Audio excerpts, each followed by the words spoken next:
नमस्कार दोस्तों, आप सभी दर्शकों को हमारे YouTube चैनल की ओर से जय श्री कृष्णा। दोस्तों, आप सब कैसे हो? उम्मीद है आप सब अच्छे होंगे। आइए आज की कहानी सुनते हैं। उससे पहले अगर आप चैनल पर नए हैं तो प्लीज़ चैनल को सब्सक्राइब ज़रूर करें और बेल आइकॉन ज़रूर दबाएं ताकि आप तक हमारे सारे नोटिफिकेशन पहुंच सके, क्योंकि आपका एक भी सब्सक्राइब हमारे लिए बहुत ही मायने रखता है।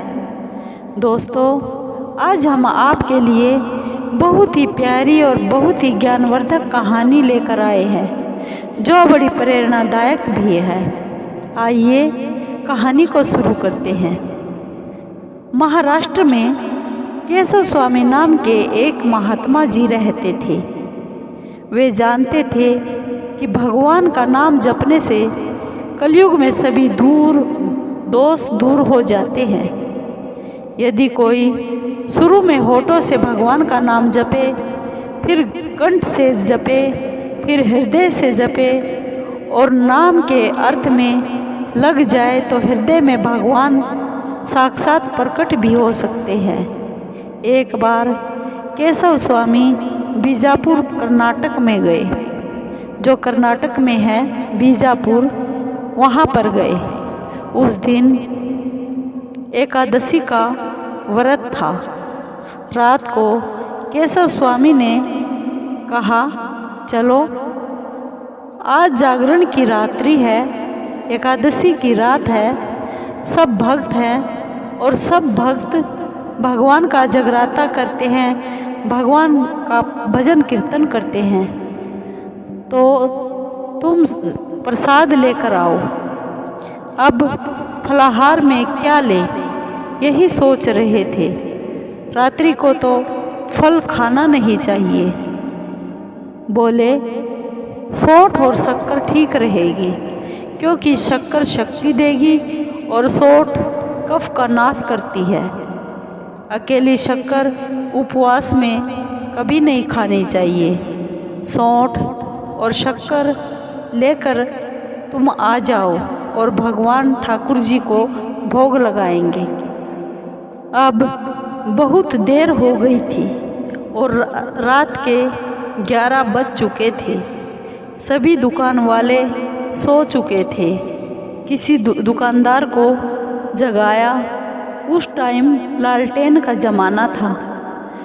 लालटेन लेकर लोग रात को निकलते थे और वह सौंठ के टुकड़े और वचनाक के टुकड़े एक जैसे उसे लगे, तो अंधेरे अंधेरे में दुकान वाले ने सौंठ की बोरी के बदले धोखे में वचनाक की बोरी में से सौंठ समझकर 5 किलो वचनाग तोल दिया। अब वह वचनाग तो हलाहल जहर होता है। फोड़े फुंसी की दवाई बनाने के काम आता है। उसे वैद्य लेकर जाते थे। अंधेरे अंधेरे में शक्कर के साथ वह वचनाग पीसकर उन लोगों ने प्रसाद बना दिया और भगवान श्री ठाकुर जी को भोग भी लगा दिया। ठाकुर जी ने देखा कि केशव स्वामी के सभी भक्त सुबह होते होते मर जाएंगे और उनको तो बेचारों को यह भी खबर नहीं थी कि यह सौंठ नहीं है, सौंठ की जगह धोखे से यह हलाहल जहर आ गया है। ठाकुर जी ने बहुत दया आ गई और करुणा कृपा करके प्रसाद में से जहर को खुद खींच लिया। जैसे ही सुबह हुई, सुबह व्यापारी ने देखा, उस दुकानदार ने देखा तो बोला, अरे अरे ये क्या हो गया है, मुझसे बहुत धोखा हो गया है, ये तो बहुत बुरा हो गया। अब क्या करना चाहिए? ये सौंठ का बोरा तो ऐसे का ऐसे ही पड़ा है, जो मैंने रात को अंधेरे में गलती से वचनाग दे दिया। अब वे सब भक्त तो मर गए होंगे, अब क्या किया जाए? वह दौड़ा दौड़ा वहाँ स्वामी के पास आया और बोला, स्वामी जी, मैंने गलती से रात को अंधेरे में वचनाग तोल दिया। वह सोठ नहीं थी, वह किसी ने खाई तो नहीं, उस प्रसाद को किसी ने चखा तो नहीं। केशव स्वामी बोले, वह तो रात को प्रसाद में ही बांट दिया गया था और सभी भक्तों ने प्रसाद भी ग्रहण कर लिया था। वह दुकानदार बोला, कोई मरा तो नहीं, किसी को कुछ कष्ट तो नहीं हुआ। व्यापारी बहुत पछता रहा था, किसी को कुछ हुआ तो नहीं। केशव स्वामी और उस सेठ ने, उस दुकानदार ने मंदिर में जाकर